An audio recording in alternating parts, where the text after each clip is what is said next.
Hello everyone, so today we're talking about the 3 best ways that according to psychologists you can become a better student, and not just that, but you can also become a great person, and that is through mindset, self-discipline and motivation.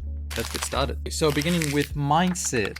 Mindset is all about cognition, all about the ways that you see the world. You can think about mindset as the glasses that we all wear. Some of us wear, some of us don't, but we all have cognition. We all have some glasses that we see the world through.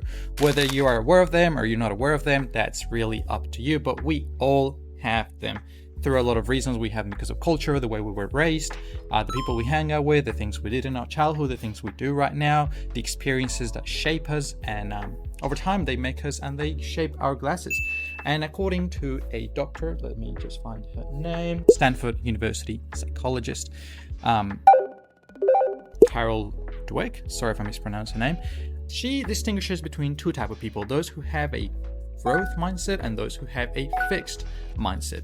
Those with a fixed mindset think that success is achieved through a skill, and the problem with the people with a fixed mindset is that they believe that that skill can never be improved, no matter how hard they work to improve it, or whatever they do, they just will never be good at anything, or at studying in this case, so they cannot grow, then hence they cannot become successful.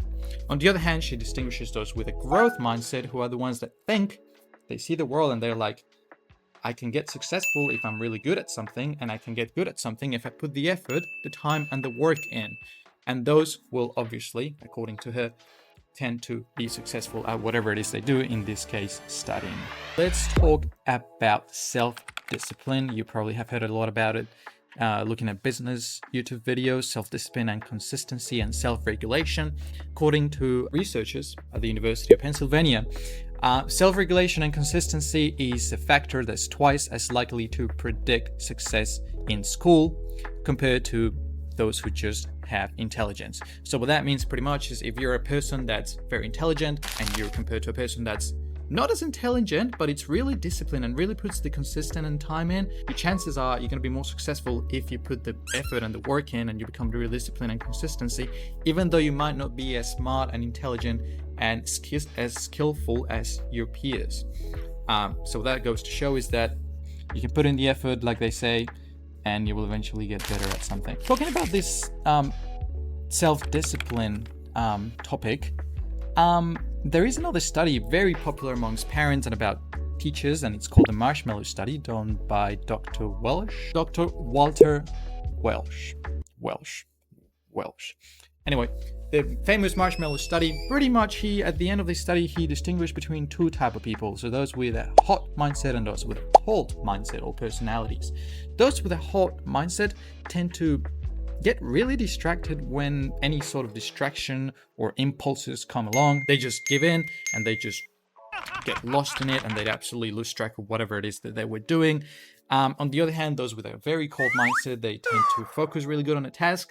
They get just as distracted as the hot mindset people do, but the difference is that they understand and they are aware of the reason what they're doing, what it is they're doing, and they value that, and they see the value more in what it is they're doing than the temporary distractions and dopamine hits and things like that.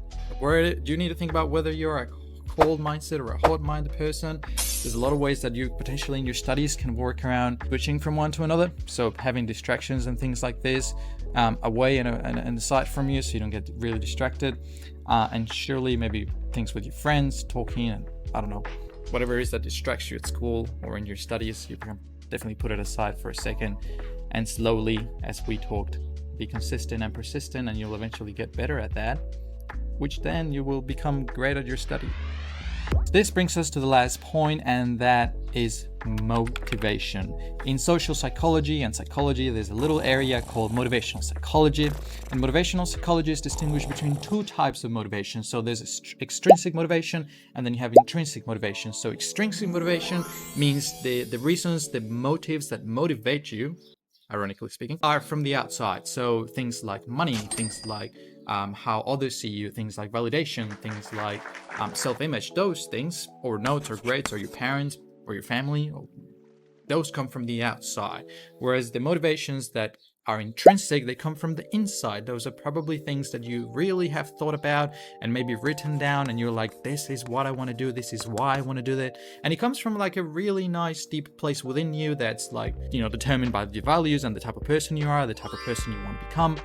And according to psychologists, as you can probably guess, intrinsic motivation in the long run, it's the probably best motivation that's going to get you the best success out of life and your studies in this case. So you're probably better off sitting down by yourself, writing things down and asking yourself why it is that you're studying, or why it is that you're studying and what it is for. Where do you want to go? Where it's going to take you?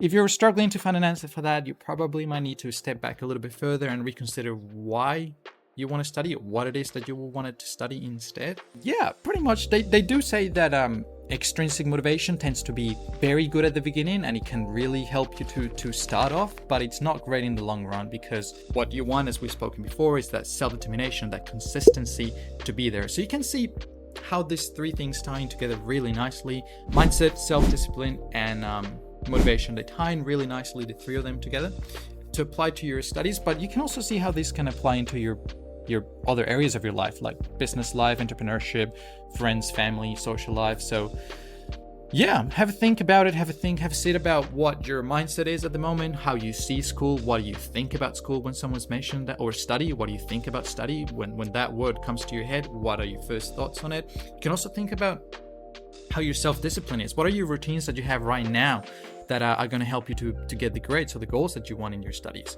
And lastly, you can think about the motivation, which is great. I think a lot of people these days lack that, is that they don't ask themselves why it is that they're doing this. They just go mindlessly, go walking around life without really asking themselves, why do I want to do this? And like I said, all of this kind of ties in. We all have these glasses, whether we're aware of them or not. And the best exercise you can do right now is probably figure out the glasses that you have, what it is that you're seeing through them, and how you're seeing life through them, and how your studies and how everything comes together. Which is the great thing about psychology. It's not just studies, it becomes everything, and you become a great person overall. If you work in one thing, everything will become better. So have a think about it, get some pen and paper, get some thoughts down, and hopefully that helps you kickstart a journey into becoming a better student and a better person overall. Take care.